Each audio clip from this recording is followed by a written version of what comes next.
legends come to fight. Bodies, passion, dreams ignite under the neon lights. Oh yeah, Palm Davies, the voice calling every move. Amy Vaughn and the trivia getting you in the groove. Oh yeah.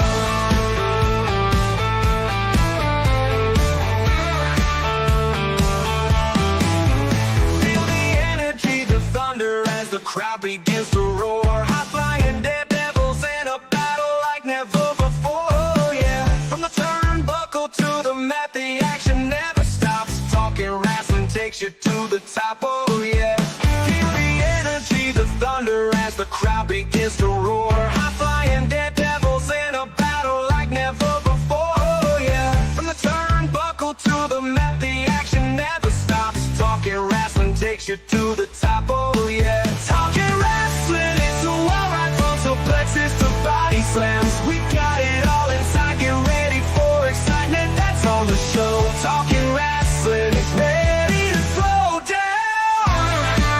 Oh yeah. Woo,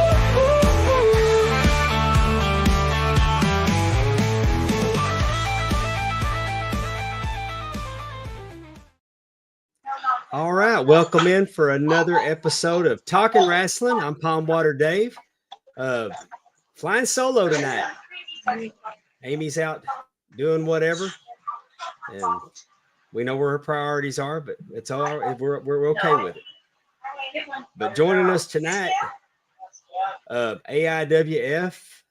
Also, do I have this right? Intense Action Wrestling. No. Are you also with Intense AIW? I know AIWF. No, I've never worked for them. Okay. Strong Style Pro Extreme Tag Team Champion James Harris. There we go. Welcome to the show, James. Thank you for having me. Well, I knew AIWF. I'd seen you on AIWF Mid-Atlantic. Yeah, I've been over there a couple times. I saw you. It was a hardcore match. Hardcore match against Ty. Ty Tyson. Yeah, I had a senior moment on that last name. It'll happen. Okay, it happens to all of us. It happens to me more often than not. But anyway, tell us a little bit about yourself. How long you been wrestling? When'd you get started? Oh, dude, it's been close to 10 years at this point. Started training, and about 8 since I made my pro debut. Okay, where'd you train? Because I started training. I trained at Strong's. Well, at the time it was Shooters Academy in Lynchburg, Virginia, now branded as the Strong Style Performance Center, which is based out of Madison Heights, Virginia. Okay.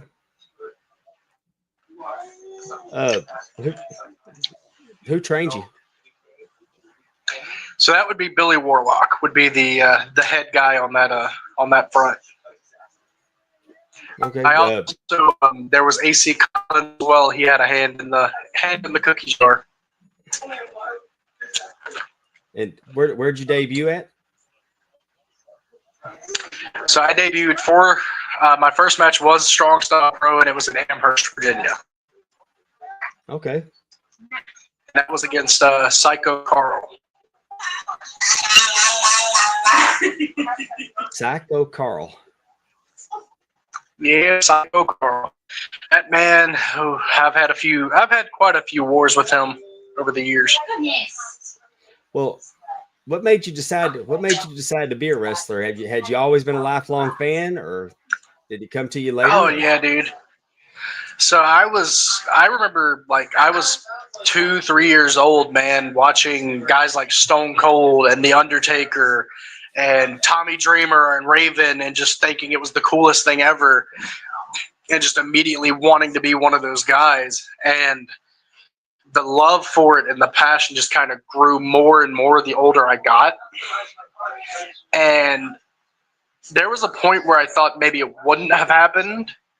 And then when I turned 17, I had actually gotten a tip that a wrestling school had opened like 20 minutes from where I was living at the time. And so I got in touch with Billy, And from that point, the rest is history. Well, we mentioned that. You mentioned that you. We're all. I mean, I know that you're in the AIWF. Has it just been the North Carolina area, or have you gone to different AIWF territories? Or So the only shows I have worked for AIWF were the couple that I worked in North Carolina. okay, My exposure's only been to Virginia, North Carolina, West Virginia. I do want to branch out a lot more for states I've hit. so the promotion that you mainly work for, Strong Style Pro. Yes, that would be my home. Okay. Now, don't get me wrong, I'm always up for going other places and traveling and new experiences, but Strong Style Pro is where I call home. Yeah, I know what you mean. I mainly call BIW, Bayou Independent Wrestling, home, but when Lost Art of Wrestling or any of the others call, I'm happy to get in the car and go. Yeah, you ain't wrong, man. Get that phone call and it's excitement all over again. I just as a matter of fact, nailed down my first booking for 2025, and it's with a new promotion out of North Carolina.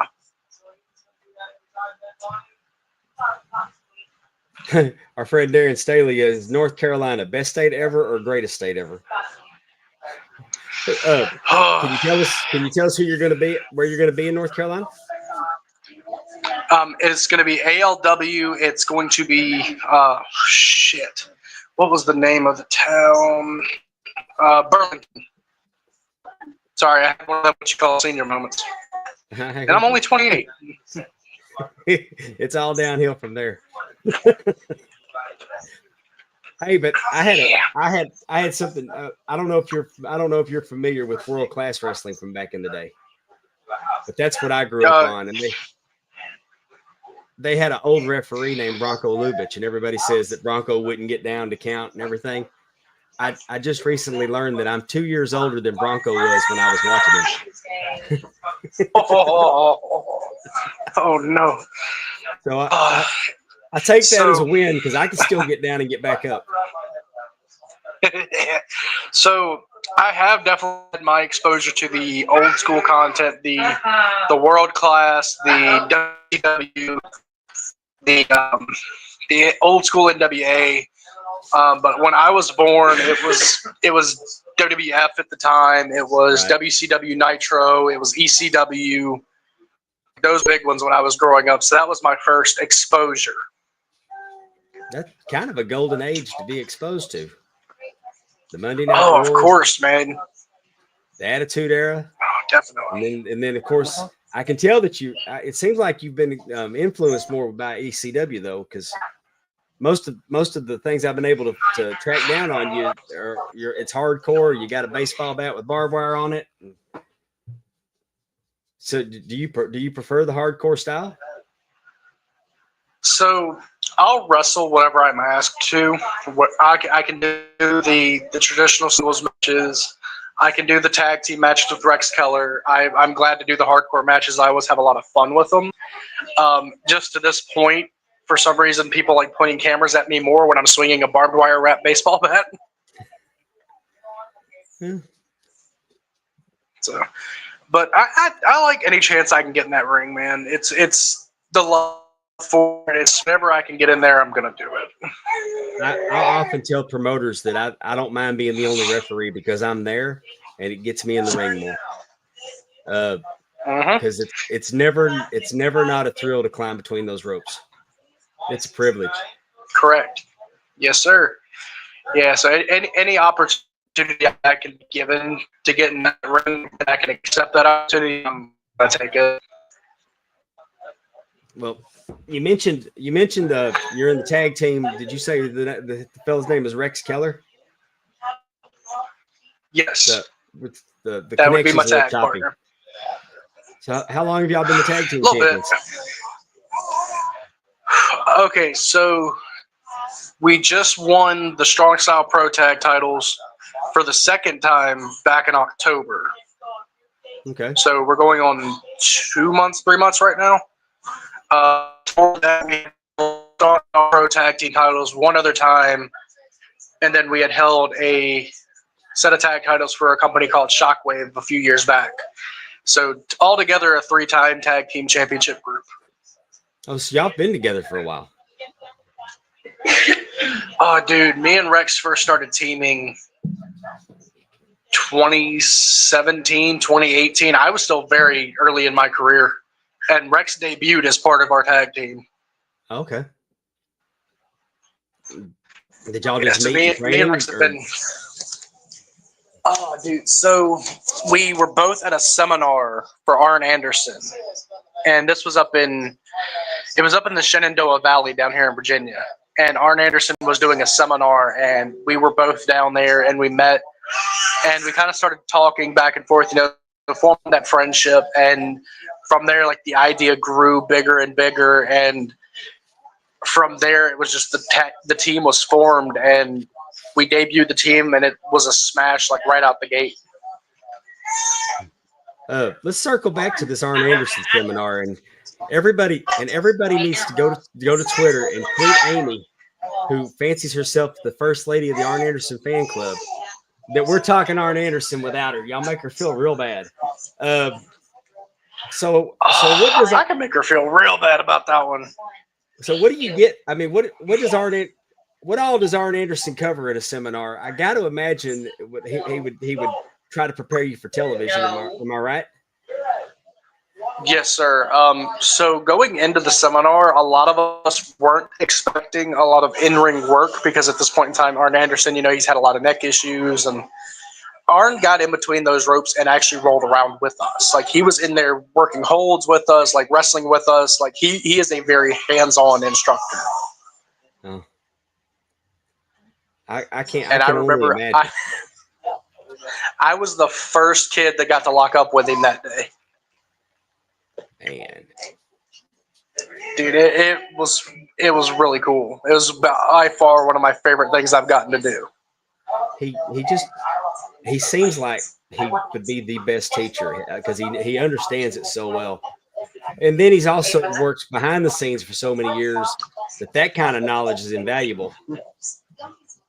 So you don't shoot yourself in the foot when you first get an opportunity. Right. So by far, Arn Anderson is like at the top of the list of guys I've gotten to meet in this business and learn from. Now, don't get me wrong, I have met my share, but Arn Anderson, he's up there. It's funny. When I went to wrestling school, my trainer asked me, "What wrestler do you most want to pattern your style on?" And I said, "Oh, Arn Anderson or Tully Blanchard." And the dude did not know much about Arn Anderson, and I was like, I had to. It kind of it floored me. I mean, because it was, dude. Well, I mean, it was 2005, but still. I mean, anybody in this wrestling business, man, like, to not know who that is. Well, he heard of him, but he wasn't familiar with his. He wasn't familiar with his work. Like, he hadn't watched Arn Anderson. But his path into the wrestling business was MMA transitioning into pro wrestling. So it was more of he didn't come in as a fan chasing his dream. He was shifting from one discipline to another for money. Right, one combat. And there's nothing wrong with another. Yeah, I got you. But not being in the squared circle and not knowing Arn Anderson's background was mind blowing. So, yeah, that's a new one. Because man, everybody else I've met, like you mentioned Arn Anderson, and it's just like, whew. Oh yeah, all-time top 5. Of course, I truly believe if he'd been 10 years earlier, that he probably could have been NWA champion. Hands down, he very much could have. I mean, I think he fit the Funk Briscoe template, and I think. But once Ric Flair took over, it was. I mean, but Arn did well for himself. He did, and I mean, you saying he could have been a world champion? There's a long out there that could have been a world champion that didn't get that shot. Yeah, I mean, once Flair got it, they were off to the races. Man, I can think off my head. Roddy Piper and William Regal 100% should have been a WWE champion at some point. Oh yeah, I don't disagree. I don't know that Roddy. Well, I think Roddy could have, but I don't think he ever needed it. He didn't, but it would have been nice to see him at least get that at least once. He'd have deserved that. I think Ted DiBiase was the biggest miss in the NWA and the WWF, as far as a title run. Yeah, there was a lot of potential for that just didn't sit, or that didn't flow like it should have. Darren Staley said Piper never had it. He did not know that. No, and no, Roddy Piper had the never won a world title once, but as a matter of fact, never the WWF title. It was a problem. It was a problem. He didn't trust.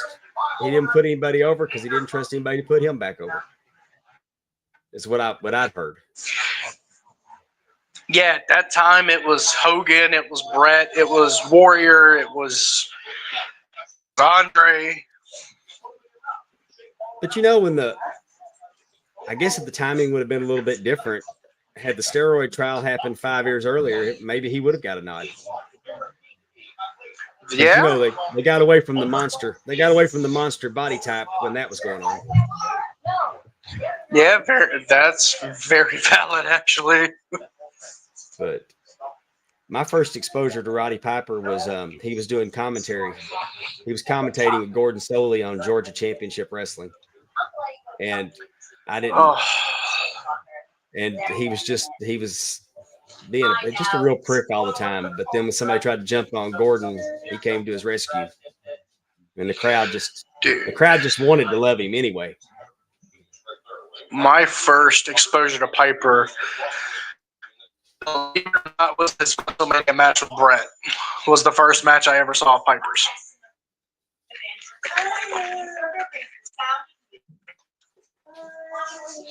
Oh yeah, and he's right. That Andrew points out he was the U.S. champion in the NWA. Yeah, the U.S. champion. I sometimes forget, except for when I watch Starrcade, the dog collar match with Valentine. But I almost forget. I relate Piper more to his WWF run than his NWA. Even though my first exposure to him, just because well, WrestleMania 1, the Rock and Wrestling connection, that whole thing. I mean, it was lightning in a bottle for him. Oh, you're not wrong, man. It was a lot of really good stuff back then, man. Now, don't get me wrong. There's a lot of good stuff coming up now, but oh yeah, I think this is the best possible time to be a wrestling fan. We're missing doing this show. We're missing wrestling. You can watch wrestling 7 nights a week if you want to now. It's on.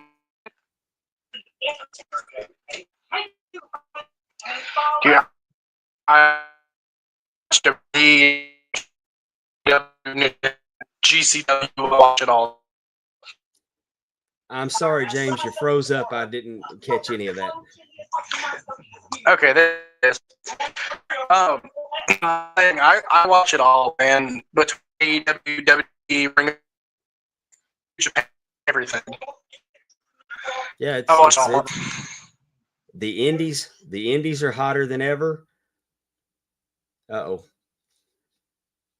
We lost James. Until we get him back, welcome to the last show of 2024. Willie Buck's here with us, Darren Staley, Andrew Hermes. Thanks for joining us tonight. We're glad you're with us. Well, I say us, me.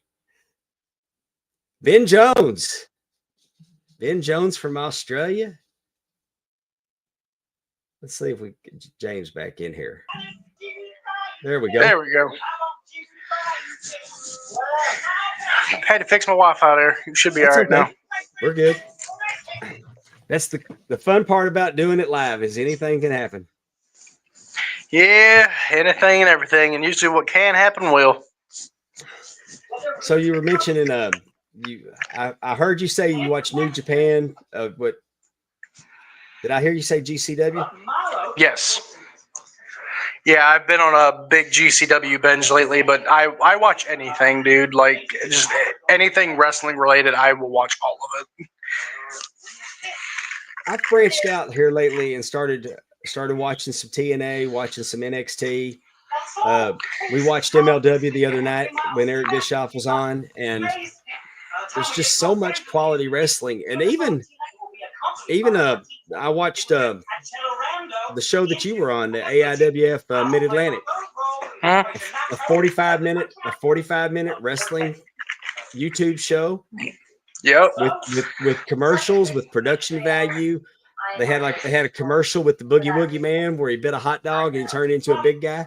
He started chopping everybody. I mean, because I saw the sponsor, some kind of hot dog, but I mean, oh, dude, I remember the commercial you're talking about. But it was just, it took me a second to realize it was a commercial. I was like, what is this? And then I got it that was the sponsor.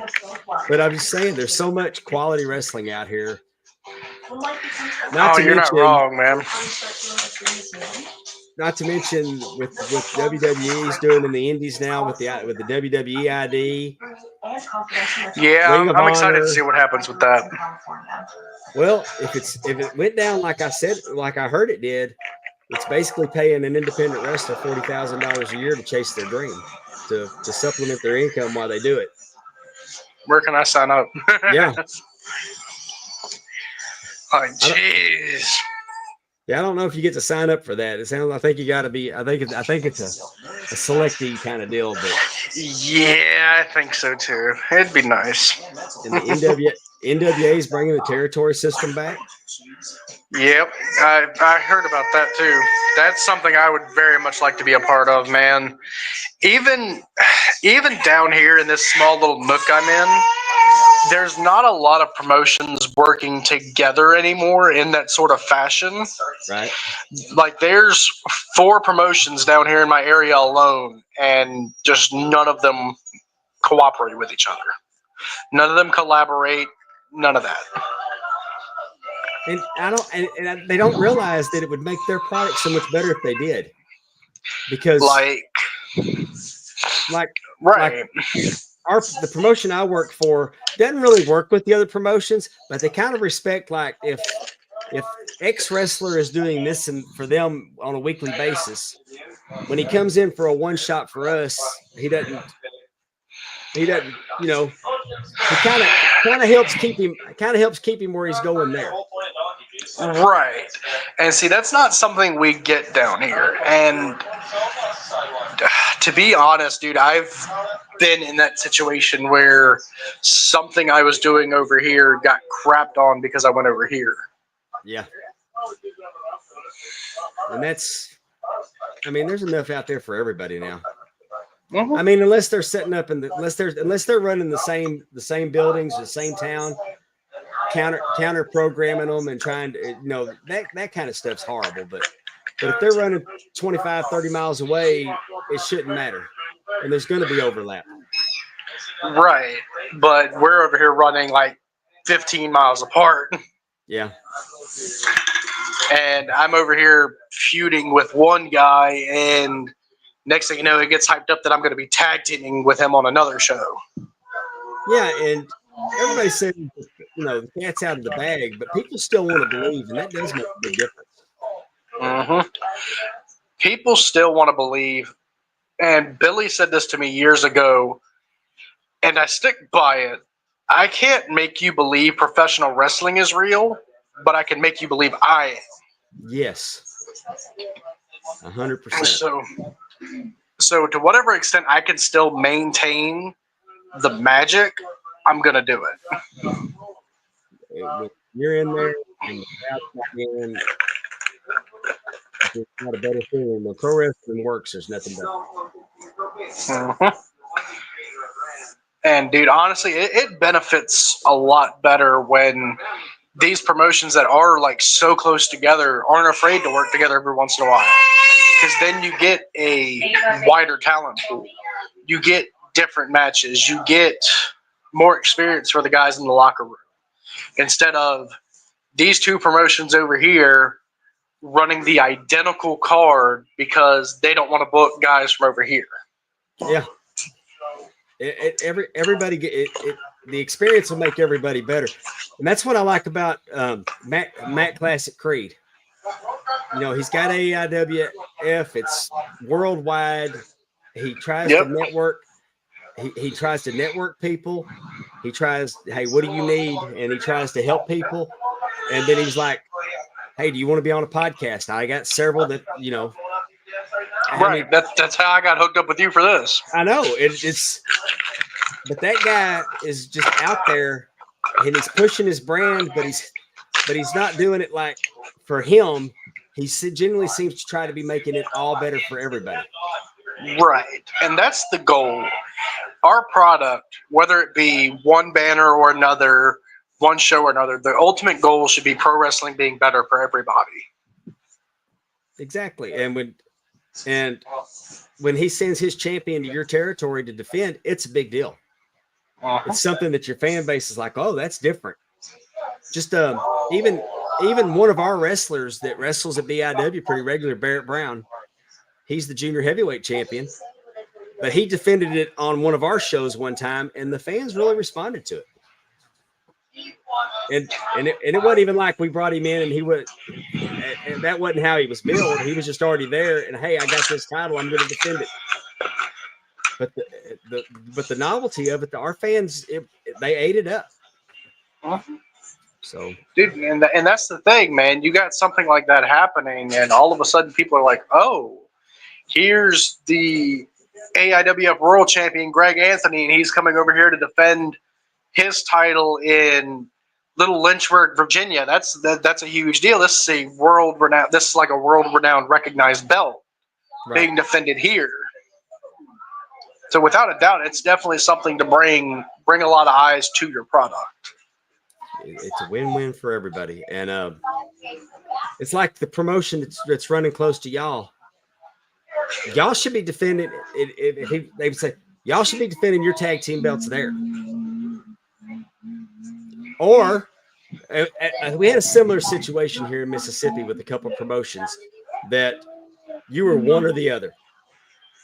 Right. But then they figured out that they're using they could use the same guys, and then all of a sudden their tag team champions come over and take the other tag team belts, and then it's a whole pride thing that they've captured our tag belts, and everybody's shows got bigger and better for it. Well, see, one thing, this is something I really love about Billy and Strong Style Pro. The Extreme Championship that I currently hold is a modern take on the old school 24/7 WWF Hardcore title. I am cleared to defend that title wherever I want. Whether it be in an SSP ring, whether it be in a AIWF ring, whether it be in a McDonald's parking lot, I'm clear to defend that belt. So, and that's something that I really enjoy having the possibility of doing, because it's something not a lot of people get to do anymore. It's something different. Like, it's been so long since there's been one of those championship titles where you could be in the middle of having dinner at this little restaurant. Next thing you know, all of a sudden, boom, there's a title match. Right.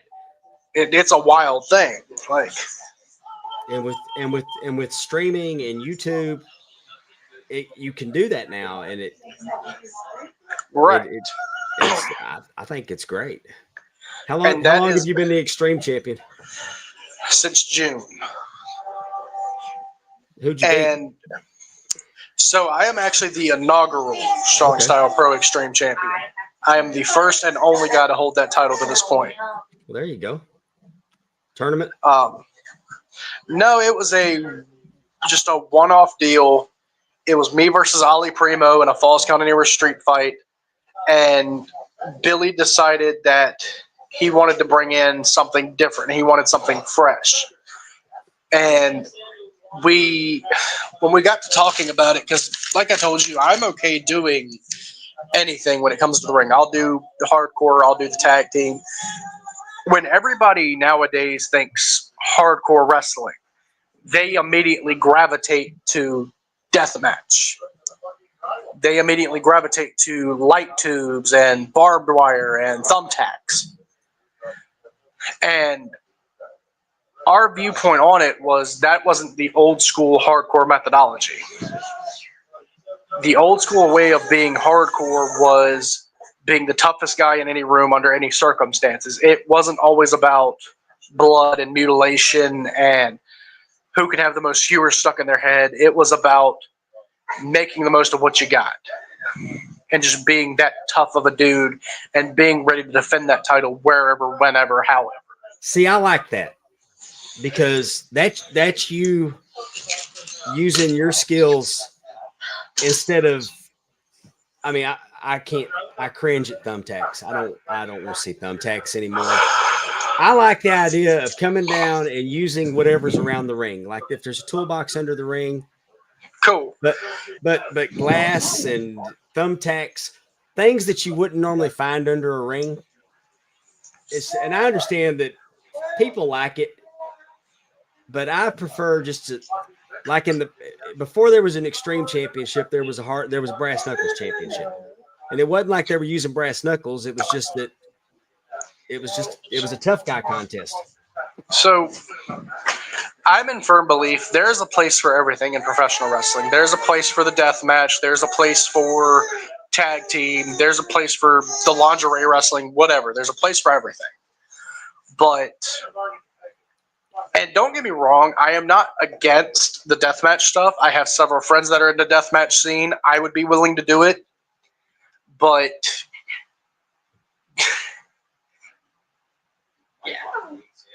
sorry, I just saw my 10-month-old step out of a straw for the first time. Okay. Oh. Anyway. I thought your wife was telling you you're not doing it. No. She was showing me my 10-month-old stepping out of a straw for the first time. Okay.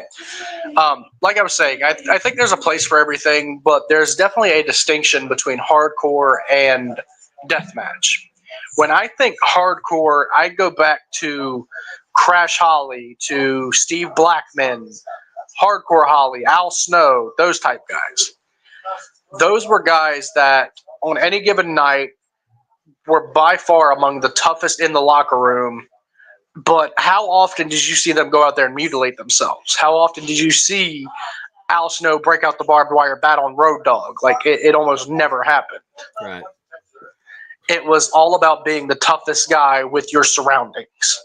So, like, if you got to the back and there was a floor tile back there, you hit him with the floor tile. You go back a little bit further, you find a trash can. Bam, trash can. It was all about making the most of what you had. Right. And using that to your advantage instead of glass and barbed wire and everything being strategically placed under the ring. Which, don't get me wrong, I am 100% the guy that in a lot of my hardcore matches, I will go raid the dollar store.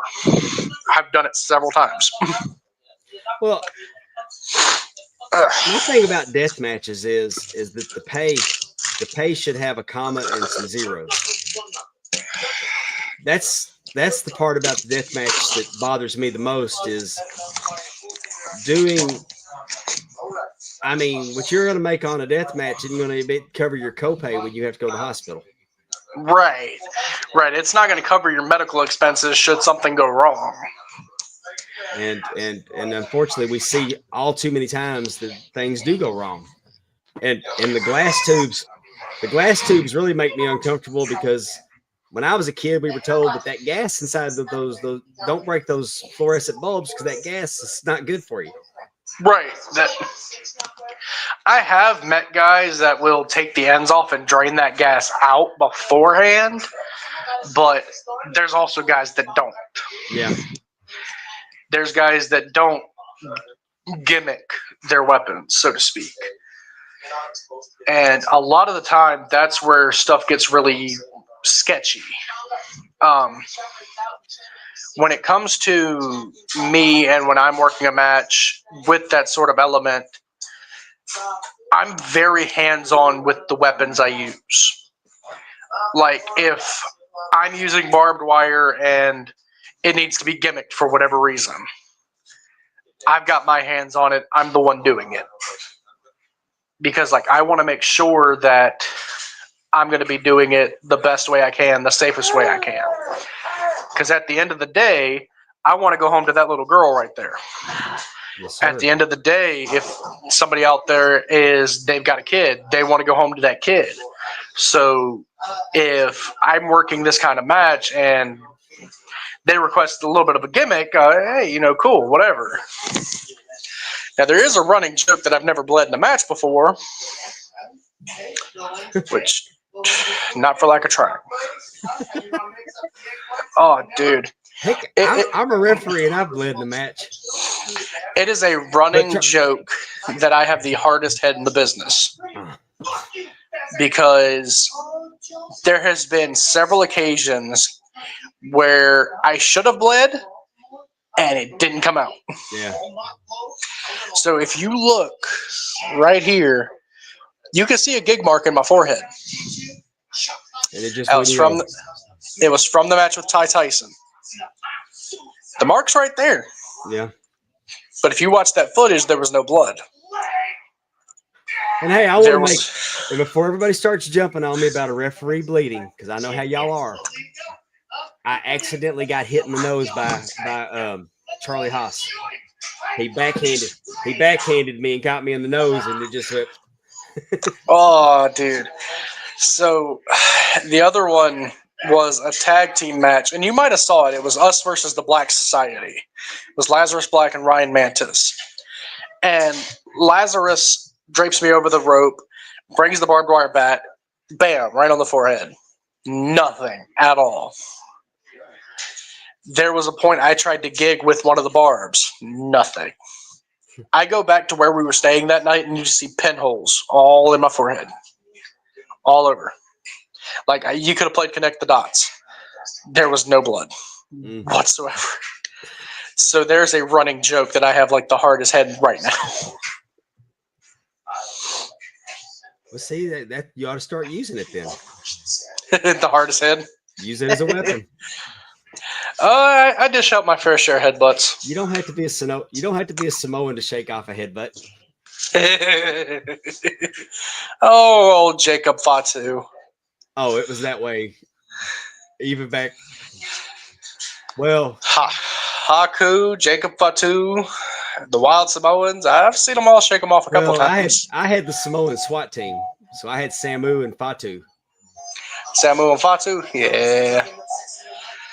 Oh, dude, Jacob Fatu nowadays, in my opinion, that dude is on top of the Samoan wrestling dynasty right now. That dude is probably, in my opinion, the best Samoan wrestler going. I'm so excited that he's finally there, and I don't think we've even began to see what he can do. No disrespect at all to Solo Sikoa and Roman Reigns and the Usos, but right now, Jacob Fatu is at that top tier of the Samoan wrestling dynasty right now, and I'm loving every minute of it. He's been there, though. In 2022, in Chicago, I refereed the Wrestling Showcase, and that was my first time around him, and it blew my mind the things he could do. Right, man. That is definitely somebody that I see doing a lot of really great things in the very near future. Yes. You can't deny that kind of talent. Especially now with Triple H running the show over there. You know, with Triple H over there, like, he's going to give Fatu the direction he needs, and we're going to see that dude do a lot of good stuff. Yeah. I mean, dude, I'm 100% all for everything we've seen him do so far. Well, I think that I wouldn't be surprised by WrestleMania season if he's not moving up. because they announced today that they're going to do they're fighting to be the tribal chief on the first Netflix show. Right, that's Solo and Roman. So if Solo loses, I can see Jacob kind of veer off on his own, which I can see it, because I mean that could lead to things that like the Rumble or even Mania. yeah, back up. Now let me show you how to do it. Right. There's a lot that can come out of that, and nothing against Sikoa. Sikoa's a great talent, but in my mind, Jacob Fatu has the potential to be everything Umaga should have been. Oh yes, and to your point about Solo, when Solo was just bodying people before, when he got there, he was what I thought Solo was. Jacob is. I mean, like I said, Sikoa is a great talent to watch, but Jacob Fatu, man, that dude's he is the package. Like, he's the whole package. Yeah. And I mean, he moves like a cruiserweight. Right. And I mean, that dude's just smooth. Right. Like, everything he does is like butter, dude. Which is, right now, he is definitely that shining star of that bloodline faction. Without a doubt. And we still haven't seen Zilla yet. Right. Zilla hasn't shown up yet. Whatever happened to Tamina? I think she retired. I don't know. Yeah, I think recently she retired. I don't know, dude, because that they was didn't make a somebody big else. deal about it, but it seemed like I read she retired. Because that was somebody else that had a ton of potential for that women's division. And it was somebody that wasn't overly overrated like some of them that I've seen. But of course, now that I 100% believe that the only reason Jacob Fatu's in WWE now is because of Triple H. Oh yeah, Vince would never have signed that dude. No, ever. Like, Vince would have passed over that star opportunity, because even to the day he retired or was fired or however that ended, it was a lot of shit. Vince always favored the big, beefy, buff dudes. Like, even when CM Punk was within his WWE title reigns, Vince was still pushing bigger guys, beefier guys, like Mark Henry or Big Show or somebody like that. Then you notice Bryan Danielson took that belt. What happened? He was still trying to push like Batista. You know what I think it is? I don't think Vince could ever get out of that mindset that he had to have monsters. I think that was a big part of it. I was listening to a podcast today, and they were talking about Mr. Perfect not getting a run at Hogan. Opportunity. And I was thinking that he's probably because he wasn't seen as a monster. Right, and to that credit, I mean, that can also play into the Roddy Piper factor. Piper wasn't a monster. No. But honestly, back in the 80s and 90s, Vince was a revolutionary back then. But over time, he slowly just lost touch with what those people wanted. He's lost touch with his fan base. He lost touch with the locker room. And he just drifted slowly and slowly into But when the money keeps growing and growing and growing, you have to be telling yourself that what I'm doing is working. Right. So, in his defense, that he doesn't see, because people might not have been watching like they were, but the money just kept getting ridiculous and growing, and people were paying more for it. And I don't think that he was worried about. I think he thought what he was doing was right because the bottom line kept growing. Right. The bottom line kept growing. And of course, like right there at that time period, because I mean, it was that time like 20, 2014-ish, where it was just a lot of ridiculous like nonsense. But you still had people buying in. You still had that gross just slowly climbing because I mean, people were willing to watch more of it with like their kids. So it was geared more towards like children at that point in time instead of now where it's geared more towards wrestling fans. Yes. And dude, Wrestling's no longer, it's not a dirty word anymore. Right, wrestling is not a bad word anymore. Like I never thought I would see the day that we would hear the word professional wrestling used in WWE until after Triple H took over. And what that dude is doing right now is incredible. He has taken this company back to heights that it hasn't seen in years. And on top of that, he's bringing in talent that Vince would have never touched, that are going to turn into stars in WWE, or that have already turned into stars in WWE. Exhibit A, Motor City Machine Guns, one of the best tag teams in the modern era. Vince probably would have never touched them. No, Triple H got his hands on them, and bam. I couldn't believe that London and Spanky would get that they did as good as they did because they were not the norm for what they lacked. Right. And like, I mean, you got Motor City Machine Guns, you've got Stephanie Vacour, you've got she changed her name to Zarya, you've got Julia. Like, there's so many fresh talents that Vince probably would have never touched. No.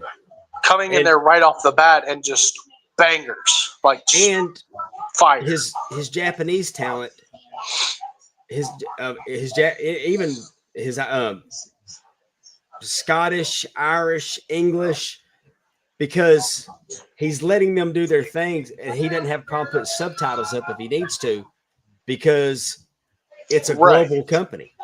We're seeing more and more events outside of the USA, and what they're doing with Shinsuke Nakamura right now, I am all for it. It's the Great Kabuki. It's a modernized version of the Great Kabuki. Mm-hmm. And I love it. Because when I became a fan, Kabuki was the main heel, and I was scared of him. Right. Then, of course, you've got the rumblings of Pentagon Jr. heading over to WWE. That is going to make shockwaves in WWE. Like, Penta has been a top-tier talent everywhere that dude has been. It sucks that under these circumstances, Phoenix isn't joining him for the time being, but I digress.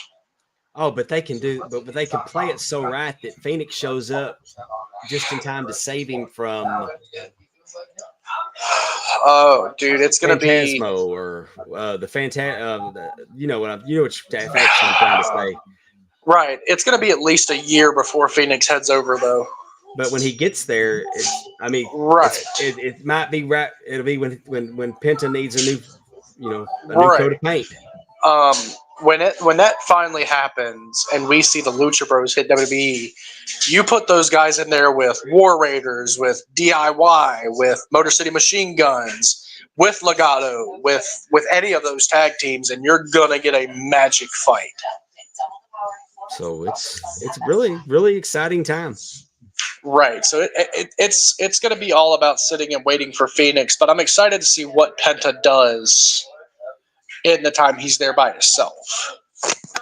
Because, I mean, even then, you've got Rey Mysterio over there in WWE, which that right there, Penta and Rey, would be an incredible match to sit back and watch. Dream match. Of course. It's a dream match. Honestly, I would have said Ricochet had he stuck around. But, of course, he's over at AEW doing his thing now. Which, I don't fault anybody for going over to AEW. I just, in my mind, there's a lot of stuff that can be fixed, but I'm not going to get into all that right now. Yeah. I'm sure you've got a laundry list yourself. Well, I don't know if you've noticed or not, but I'm old. So some of the newer stuff, I just need it to make sense. But hey, Jeff, but with Jeff, when Jeff Jarrett's on, man, I'm the happiest guy in the world. That guy's killing dude. it. That guy's doing the Edge. Edge was killing it. Christian is the best he's ever been. So the thing that's got me with AEW right now is it's a lot of big spots with little to no prep or meaning behind them or reason. To me, it's a lack of storytelling. There's stories there, but they're leaving huge gaps within that story. Like when Edge did the barbed wire steel cage with Malachi Black, when I sit there and watch that feud, there was no need for a barbed wire steel cage. That was just blood for the sake of blood. And Edge broke his ankle because of it. Yeah. And I'm gonna criticize WWE also. When you have a talent like Edge that's been on the shelf and he comes back to wrestling, maybe we just put him in the ring and let him wrestle, because he can do that. Right. Not fight on top of a school bus. And you did that. I mean, they did that whole thing where they wrestled they wrestled all over that building and right. And yeah, that was like their first. Let's not do extra things to hurt this guy. Right, like that was one of my biggest concerns with him coming over to AEW was, while yes, they're going to let him get in the ring and wrestle, but when you run into situations like a barbed wire steel cage just for the sake of it, now he's in a lot more danger. Yeah. Like all it's going to take is Edge to come back, and it's going to be one wrong thing. I think for AEW, it's going to be figuring out when it's time to add that more violent stuff, as opposed to here it is just for the sake of it. I get people enjoy it. I enjoy watching it, but make it make sense. When I was a kid, steel cage match was a blow off. Right. We put the cage up, and it wasn't to try to escape the cage. It was try to keep everybody in, keep everybody out. You still pretty much had to follow the rules of wrestling in the cage. You couldn't get in the ropes, but the cage was there, and you could use it as a weapon. I mean, you see them put their faces in it and rub it, but you knew when it was a steel cage match time or a Texas death match, we've come to a point where we're trying to settle something. Right. And while a lot of that stuff is on my bucket list to do, like I would love to do a Texas death match. I would love to do a steel cage match. I want it to make sense when the time comes for me to do it. Like one of the guys right now that I'm a big fan of, he gets a lot of criticism, but honestly, he's somebody that I pattern a lot of my in-ring style after, is Jon Moxley. Big fan of the dude. I love everything he does right now. Ever since he went on to AEW, his star power has increased tenfold. He's doing what he loves. And whether it's he gets in there and straight up wrestles, he gets in there and does hardcore, or even if he goes in there, and I don't know if you've ever seen Josh Barnett's Bloodsport on GCW's pay-per-views, Moxley's on fire right now. Yeah. But one of the things with his feud with Kenny Omega, back when AEW first started, immediately they went to a lights out unsanctioned match. Right. Heck, I've seen them do a Texas death match in a tournament. Right. Like everybody else is in this bracket, but we're going to make ours a Texas death match. Right. Moxley is bar none one of the toughest dudes in the business. And when I say I pattern a lot of my style after him, I don't do everything he does for the sake of. Like, I do a lot of his mannerisms, a lot of the way I conduct myself in the ring. It's a big part of woven into my character, but he's not the only one that's there. If you ever get a chance to actually watch me in the ring or watch how I cut my promos, Moxley's not the only one that's there. There were several that had that influence on me. But, like, when he did that, when it was the feud with Omega, they went straight to unsanctioned. Then, if I'm not mistaken, there was a gap there for the longest time where they didn't touch each other. And then it was the barbed wire match at Revolution. Yeah. If I'm not mistaken, there was a gap there where they just didn't do anything with each other. I've come around on Moxley. But I convinced myself that he had to have gimmicks. I'm like, he can't work. He needs props. He can't work. It's easier to use gimmicks than actually get in there and work. Right. And now I'm seeing him work a little more. So I admit that I may have misjudged him, and I might have been spot on. It just might have been, The only thing I wish would change about Moxley is stop bleeding all the damn time. Yeah. Like, sometimes I get it. If you ever have a chance to watch it, go on Triller, which was Fight TV. I don't know if you have that or not. I do. Okay. Have you ever watched any of the Bloodsport events? I saw. I've seen clips. I've never actually sat down and watched one, but I was amazed that MVP went against Josh Barnett the other night. So it's the no ropes. There's no high flying spots. It's straight wrestling. Like, it's submission or knockout. Like, it's presented as a real fight. But go on there and watch like Moxley versus Barnett. They tore the house down. Go on there. I have seen that. Bloodsport Bushido. That was the one I'm referring to.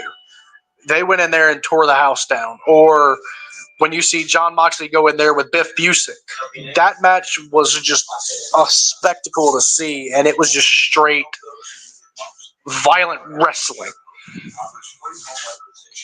which was really cool to see. So I'm a big supporter of Bloodsport because I like being able to see, in a world where high flying and flippy doos and super kicks. God forbid you ever see me use a super kick in the ring. You know what the new super kick is right now? The Canadian Destroyer? No, it's running in the ring with a black hoodie on. Yeah, that good point. That's the new super kick. I miss them. Just turn the lights out. I never thought I'd say I miss turning the lights out. But it doesn't matter what channel it is. Whoever comes in the ring now is wearing a hoodie. Yeah, it's a black hoodie. Black hoodie.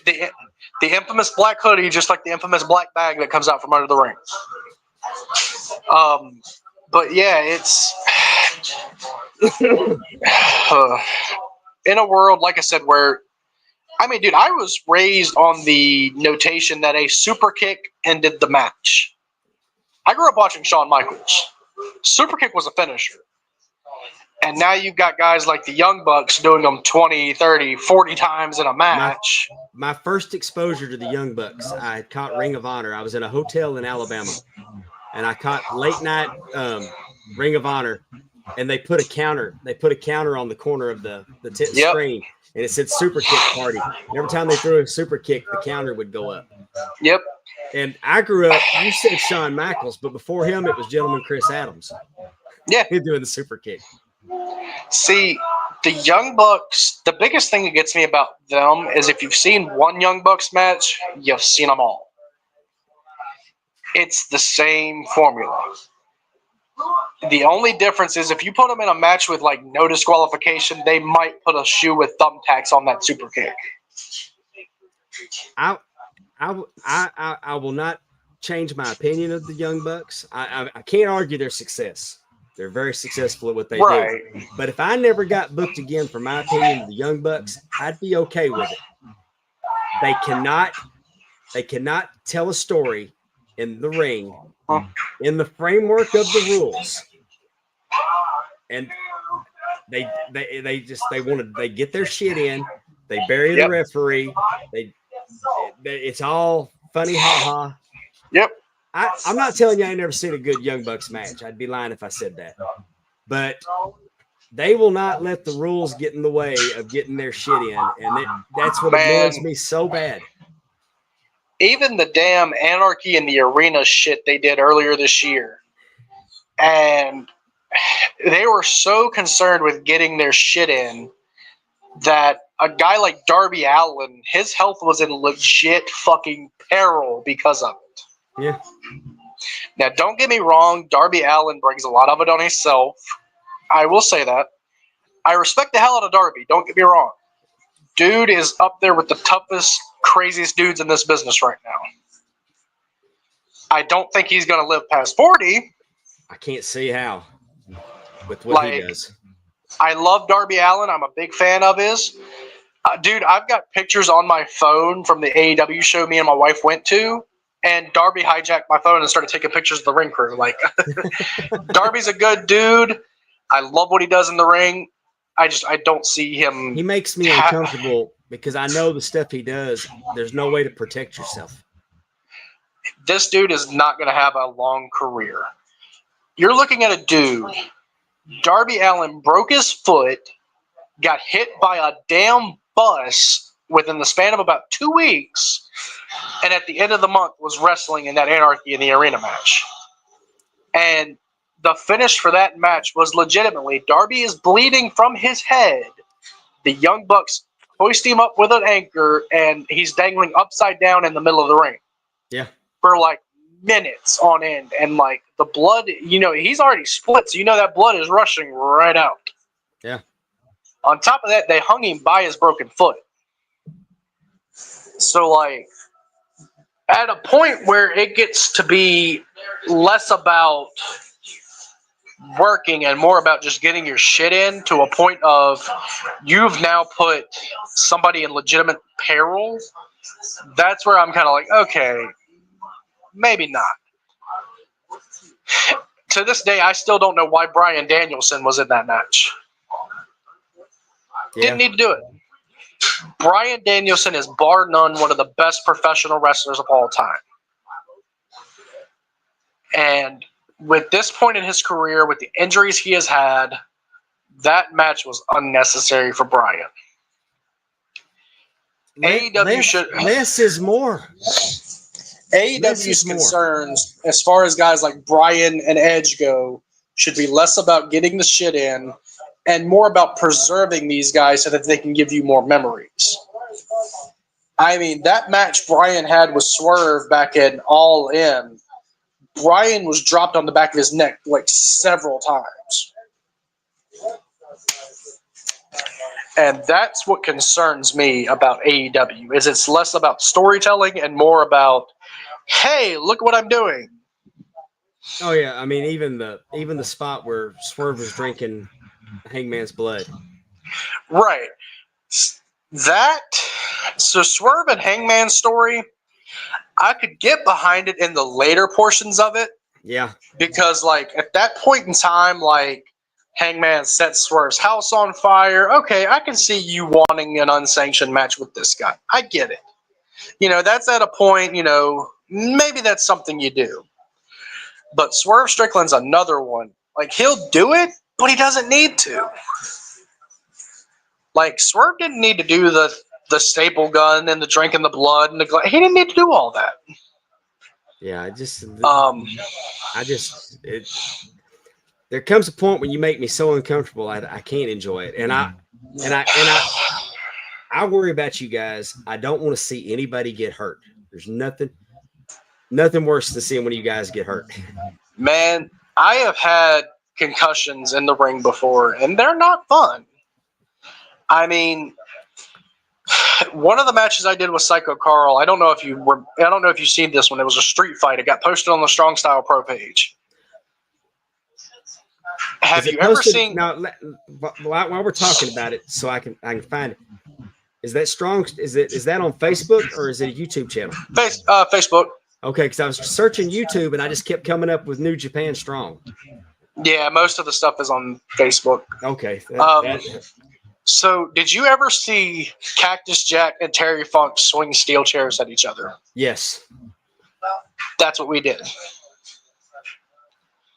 And that was at a point, dude, me and Carl, we were the longest standing feud in Strong Style Pro. So I debuted in 2016, 2017, immediately got thrown into a feud with Carl. Our feud carried on from 2016, 2017 up to 2023. And every time we went in there, we would go in there, we'd find new ways to tear the house down. And that by far stands as like one of my favorite matches because the fans ate that whole thing up. But also back to the less is more thing, there's so many people that were just concerned about, oh, this is going to look great on camera, but they don't consider the long-term effects. That's why you don't see me do the Terry Funk spot too often.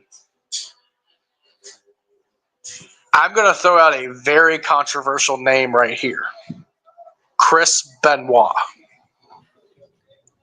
I am not afraid to say that name. He's not Voldemort. No. Chris Benoit. I'm not in the camp that because the circumstances that his life ended, and I'm not letting him off the hook for what he did, but I'm not going to act like he didn't ever do anything in wrestling business. Chris Benoit was by far one of the greatest professional wrestlers ever. By far. I have my own opinions on how his life ended. I have done like the studying on the crime case. I have seen the Dark Side of the Rings. There's been true crime podcasts that have covered this. I don't believe we got the full story. I believe there was a lot of missing pieces. I believe maybe it didn't end exactly how everybody said. But that's a controversial topic. Might get a little bit of heat going, so I'm not going to cover all of that. All I'm going to say is there was some stuff that pointed to maybe it didn't end exactly that way. But regardless of what he did or did not do, you can't discount what he did in the ring. Right. I mean, it's back to being believable. It was back to being believable, and he was always believable. Now, I have no doubts that he had CTE. I have no doubts. Whenever you saw that dude take a chair shot, like, you felt it. Like, I have never seen Chris Benoit put his hands up for a chair, ever. Right. So when you combine that with years of diving off the top rope head first, and you know more often than not he hit his head on that canvas or the other person's head. Yeah. And you take and you couple all of that with a certain billionaire not giving a damn about your health, just wanting you to look good. I have no doubts he had brain damage. Oh, I believe that 100%.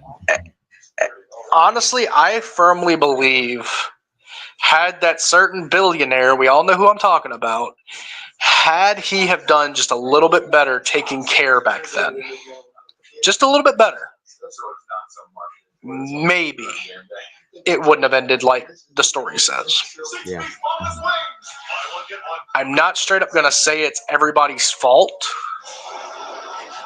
but I am going to say there should have been a little bit more care within Benoit's health. Well, luckily now we know what we didn't know. And I mean, it's not just wrestling. We've had problems with football players, and so it's.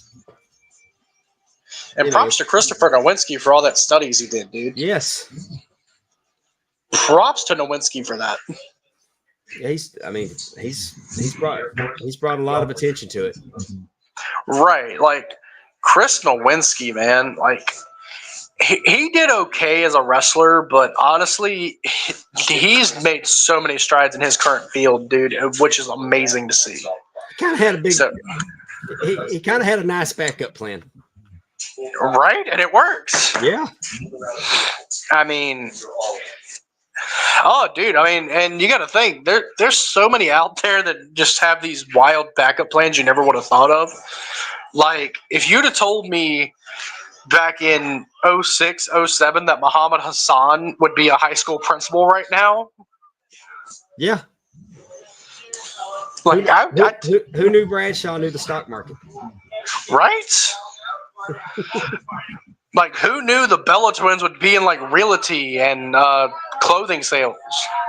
It's just it's wild. Like, we're like, I don't know how I'd react if Nikki Bella tried to sell me a house. Yeah, she'd probably sell me the house.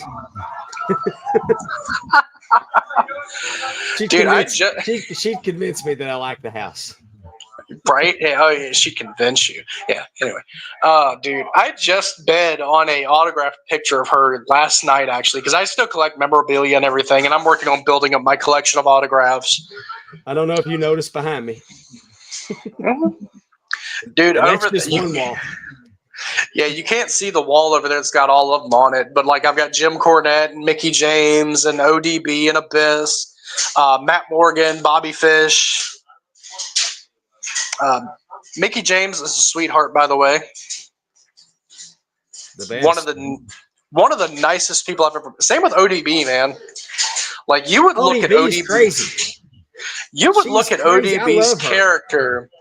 You would look at her character and just think pure white trash. But dude, that chick is amazing. The night I met her was awesome. And that's not a gimmick. Right. She can drink. Oh, dude. So the story of how I met her. So I was 15, 16 at the time. Maybe 17. I can't remember right off the top of my head. Long story short, my dad was living in Roanoke at the time. And he was working security for TGI Fridays.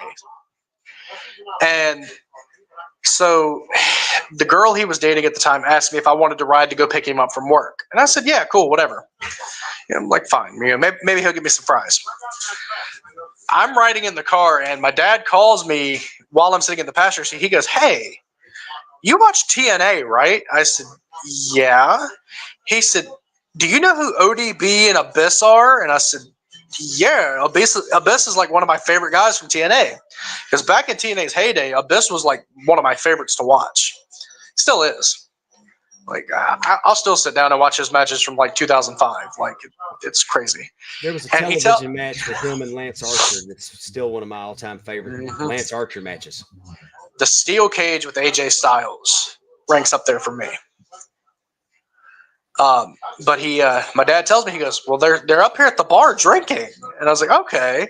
And he said, they got a ring announcer dude with them too. He's like, I didn't catch his name. It was Jeremy Borash. He said, I think that's what they said. And so I told him, oh, okay, that's pretty cool. I told him, I was like, well, I'm on the way. We're coming to pick you up. And he said, okay, cool. Like, I'll see if I can't snag an autograph for you. I was like, all right, that'd be awesome. Because I figured they won't go be there by the time I got there. About 10 minutes go by. My phone rings again, and it's my dad's number. I answer the phone, and it's Abyss on the other line. And hey, brother, how you doing? This is Abyss. And I was like, oh, shit. He said, yeah, your dad was talking to us, told us you're a big fan, so we're going to sit down here at TGI Fridays and wait for you so that we can meet you. And I got real giddy because, like I said, dude, I'm a big fan of Abyss, and I love what ODB does. And so I get to TGI Fridays, and they're standing out in the parking lot with my dad. It's Jeremy, it's ODB, it's Abyss. I'm 6'3", and I had to look up at Abyss. Like, I'm sitting there, hey, how you doing? Three of the coolest people I ever met. ODB goes into the trunk of the car, pulls out her bag, and I just see her throwing bras and panties and ring gear off to the side to dig out her 8x10s. She digs out her 8x10s. She signs it, and Abyss just goes, fuck, I don't have my 8x10s. So him and Jeremy signed the back of ODB's. And then, ODB finally puts all of her unmentionables back in the bag, pushes it back in the truck. Jeremy grabs his, and he starts digging through it. And I'm sitting there going, wait, Jeremy Borash has 8x10s? He just signed ODB's. He pulls out the microphone that he does the ring announcing with for TNA. And he comes over there and he poses for a picture with me like he's interviewing me. He lets me hold it. He lets me hold the microphone. I'm sitting there. Part of me couldn't figure out why the hell he travels with the mic in his bag. Yeah. Yeah, your dad was never cooler than he was that night, was he? Dude. So My dad is not the biggest of wrestling fans anymore. Like back when it was Ric Flair and Harley Race, he loved it. He's not the biggest of fans of it now, but he's always supported me and my love for it, as has like my mother and my uncle and the rest of my family. Do they Dude, go it watch it? was. Oh, dude, yeah, they're at as many shows as they can be. Well, that's good. One of my biggest supporters, unfortunately, is no longer with us. Was actually my grandmother. My grandma, in the late stages of her life, made my sister drive her 5 hours down to North Carolina to go see me wrestle one night. Oh wow. Like, my grandma was at every single show I was on the poster for. If my name was in that program somewhere, my grandma was there. Like, it didn't matter if I was in Virginia, it didn't matter if I was in North Carolina, she was there. That's awesome. And she had this weird thing. You would always find her in the exact same seat, no matter where we were. She would always be sitting. So the barricades here, entryway, she would always be sitting right there next to the entryway ringside. That was always her seat. That's where she picked. And she would heckle the guys. She would yell at them, scream at them, fucking pick with them. It was great. So she was a wrestling fan before you started then. Yeah, dude, like my grandma was big into it. And then when I got into it, she was like all for it. See, I had a grandmother like that too, and she never saw me do what I was doing, but she used to tell me and my brother that my grandfather would take her to the sportatorium and they had box seats, and she'd talk about Duke Kiamuka and Johnny Valentine and how the beer vendors would come out and they'd pop the beer tops, and the wrestlers would get out of the ring and get the bottle tops and use them, put them in the trunks, and then pull them out and headlock and cut their heads up with them. And man, my grandmother actually went. We took her to the wrestling matches on Christmas of 1982. Me and my brother and my grandmother actually went to wrestling. And this is my grandmother that you would never think would be caught dead. This is my bougie grandmother. And but we had a good time with her. There was the night that they slammed the steel cage on Kerry Von Erich's head. Oh, dude, I remember seeing that night. Man, so obviously I'm 28. I'm a lot younger than you. Yeah. You would think I wouldn't have appreciation for something like this, or you think I wouldn't hold it as close to my heart.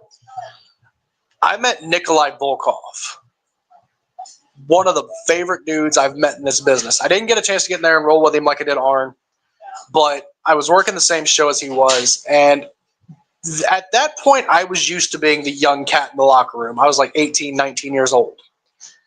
So I'm used to being the young boy. And anybody that's met Nikolai knows he's legit Russian. That's his thing. He's actually Russian. But when I met him, he was dressed like a stereotypical grandpa. Like, he is in sweatpants. He is in this cute little grandpa sweater that's got like a duck on it. And he's got his Russian hat on. I can't remember what it's called, but you know, the double ear. Yeah, Yeah, he's got that on. Birkin or something like that. Or I can't remember what it's called. I know what you're talking about. So we were in the locker room, and I'm sitting beside Nikolai, and Dougie Delicious was sitting in the locker room across from me, and Nikolai sitting there showing us fucking card tricks. He's just card tricks, just grandpa shit. And he looks over at me and he goes, "Young boy, what's your name?" And I said, "My name's James, sir." Hey, James, what's the most dangerous food you can ever eat? Causes nausea, vomiting, suicidal thoughts or actions, extreme depression, diarrhea. Like, he lists off all these insane symptoms.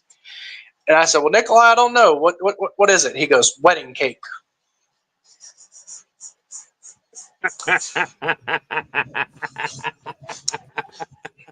About an hour later, I'm walking with him. And this was almost a year to the day before he passed. He was still wrestling. I walked up to Gorilla with him that night. And I walk up to Gorilla with him. He's just talking to me, just like me and you were talking right now. Talking to me like he's known me for years. One of the nicest guys I've ever met. We're standing there. We're standing behind the curtain. I wasn't going out with him. we were just talking, and we start hearing them chant USA, USA at the Russian gimmick that was in the ring. And Nikolai leans over. Hey, young boy, why they chant USA? I don't know why. Up your sister's ass. His music hits. He walks out the curtain. That was the last thing Nikolai Volkov ever said to me. Wow. What a great story.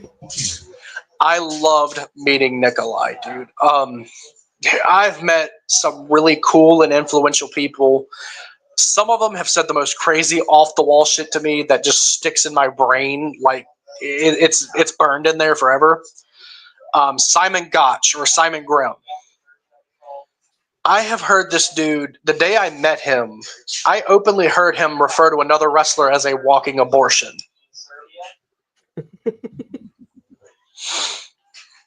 Dude, I walked up to him and I sit down beside him and I'm talking to him.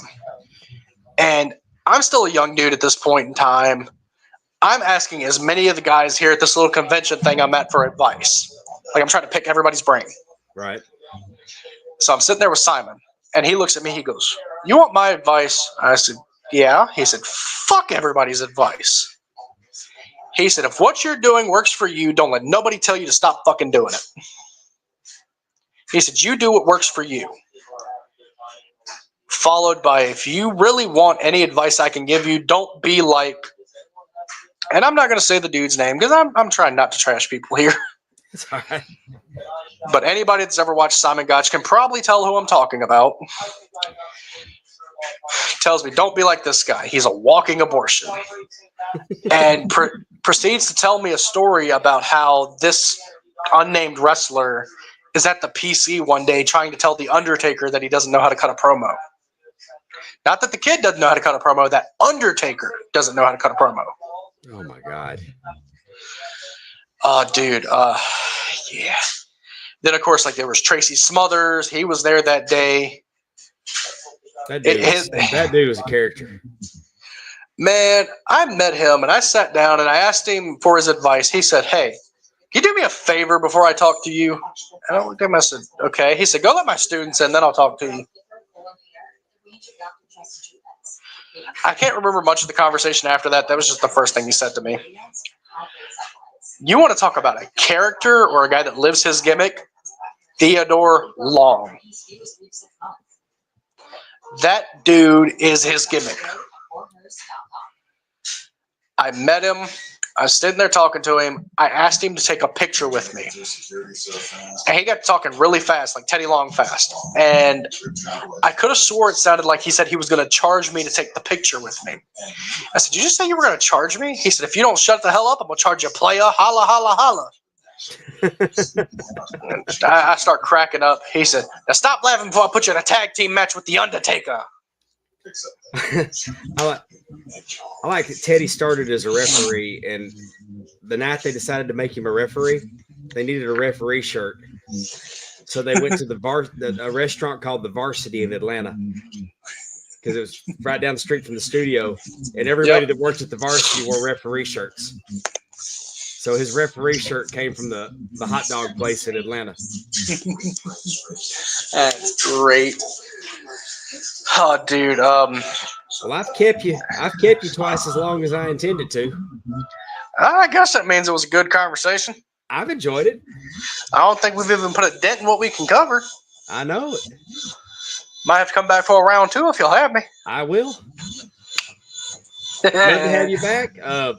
Tell everybody where they can find you. Dude, so I am horrible about social media. All of my stuff goes on Facebook. I have Instagram. I have TikTok. I just never check them. So if y'all want any information on my upcoming shows, Facebook is your best friend. I'm trying to get better about my social media management, but I'm not a social media guy. Do you have anything before North Carolina? At the moment, no. I decided I was going to take a little bit of time off, being that it's my daughter's first Christmas. Her first birthday is coming up. I'm just kind of like mellowing out, taking some time off before I start, hitting the ground running again. Funny enough, my first booking is actually the day of her first birthday party. We are going on a trip to North Carolina immediately following. Oh. So literally, as soon as I do all this, I'm getting back in. Well, I'll give you a piece of advice when it comes to those kids. Enjoy every minute of it while they're small, because Man, this weekend I'm gonna go spend Christmas. We're gonna do Christmas with my daughter, and they're fixing to turn 38 and 36. man. And I don't know So where we're at. she comes with me to training because like I help train at the place I was trained at now. Okay. So she comes with me to class from time to time. And one night I was in the ring before anybody else got there, and I set the car seat just in the corner and let her watch. And I was sitting there rolling around, taking my bumps, working with the dummy. And she's in the corner laughing, giggling, having a grand old time. Next thing you know, the bumps had put her to sleep from where the ring was shaking. Well, that's the best, man. That's the best way to end it. Yeah. Do you have a merch store? You have merch available? So there are some Sons of Rebellion merch available on Pro Wrestling Tees. Okay. As far as any other merch goes, contact me directly and I will get you guys hooked up. Gotcha. Well, I wish you and your family a very Merry Christmas, a safe New Year. You as well. My Christmas will be filled with Bluey. Paw Patrol over here. Oh, dude, Ava is a not Paw Patrol, Bluey fanatic, dude. Like, I don't even know where it went. My 1-year-old grandson watches. I mean, they just Bluey, just one episode after the other. Oh, dude. So the guy that trained me bought her. It's a 2-foot tall stuffy of the Bingo character from Bluey for Christmas. It's got the Christmas hat on and everything. I think it's as big as that child is. And then, of course, like we've got like this little Bluey Christmas animatronic over here that my wife had me buy. The Bluey video games done made its way into the house so that like I can play it and let my daughter watch. They're decking me out in Bluey shirts now. Could be worse. Could be Barney. Yeah, you're not wrong. I'll take Julia and Bluey. Well, all right, James. Thank you so much for joining us. Yes, sir. Thank you for having me. You back again with Amy. We'll get Amy on here, and well, let's get it hooked up. I'm down for a round 2. We'll do it. We'll do that in 2025. Maybe one day I'll come make my way to your neck of the woods. I hope to see you down here. I'd do it. Do it in a heartbeat. All right. I need a road trip. All right, everybody. Ladies and gentlemen, James Harris. James, thank you so much. Thank you, sir. All right, y'all. That was James Harris. We left a lot on the table there, but we've been going for an hour and a half, so we'll get him back in. And but before we go, I need to tell you about Big Time Belts. Big Time Belts, Facebook.com. Big Time Belts, high quality, low prices. You go to Facebook, join the group. If you can dream it, we can make it. The SWA Tag Team Wrestling Champions got their belts from Big Time Belts. The Flying V Fighting Champion went to Big Time Belts. Sam Houston wanted commemorative tag team belts from his tag team, the Renegades. And he also got a replica of the Central States title that he had. And Sam Houston, you look at him there, he's happy because he went to Big Time Belts. Tim Robinson made his belt dreams come true. 15 years after his promotion stopped, he finally got the AMW belts made. The tag belt, I believe, is my favorite one. But we've the Hood Mart Lucha Libre champion came from Big Time Belts. I like the side plates there with the Let the Good Times Roll. The Arkansas Open Weight Champion. That belt is beautiful. Beautiful belt. And their champion is styling and profiling thanks to Big Time Belts. Getting married? Celebrate it with belts. September 7th, 2024. They're 3 months in. And if it goes south, they can give each other belt shots. The Ram Network. The Ram Network's fantasy football belt. That's what he came up with. I told him I wanted it Big Eagle style. Instead of a WWE logo, I wanted a football. Wanted to put fantasy football champion on there. Got the filter-free Popcast, the Big Time Belts logo, the Talking Wrestling logo, the TNA Top 10 logos. That was the concept art. And this is the finished product. Big Time Belts made our belt dreams come true.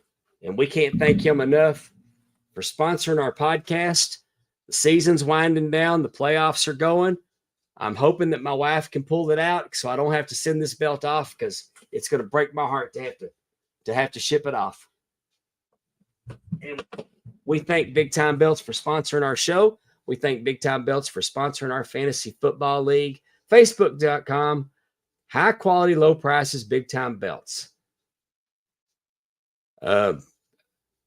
Amy will be back. Our next show is going to be January the 8th. We're going to do a couple of best ofs. We're going to take a couple weeks off. We're going to go out and look at the pond and count our blessings. We're thankful for each and every one of y'all. We hope you have a safe and happy holiday season.